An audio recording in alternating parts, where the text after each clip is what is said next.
Marekani na Israel zimeripotiwa kuondoa kwa muda waziri wa mambo ya nje wa Iran Abbas Araghchi pamoja na spika wa bunge Mohammad Bagher Ghalibaf katika orodha ya shabaha za kijeshi, hatua inayolenga kutoa nafasi kwa uwezekano wa mazungumzo na Tehran. Kwa mujibu wa ripoti ya The Wall Street Journal ikinukuu maafisa wa Marekani, viongozi hao wawili wameondolewa kwenye orodha hiyo kwa muda wa siku 4 hadi 5.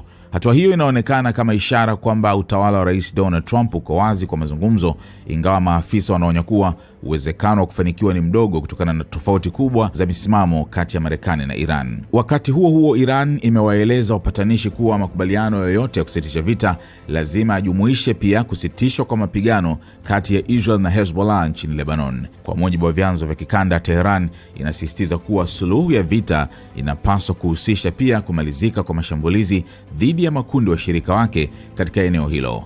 Afisa mmoja wa Iran aliambia Press TV kuwa wanataka makubaliano ya jumla yatakayomaliza vita dhidi ya Iran na makundi ya muungano wa upinzani. Hezbollah, kundi la kijeshi la Lebanon linaloungwa mkono na jeshi la walinzi wa mapinduzi ya Kiislamu IRGC, limekuwa likishiriki mapigano dhidi ya Israel tangu mapema March kufuatia kuongezeka kwa mvutano uliosababishwa na kuuawa kwa kiongozi mkuu wa Iran.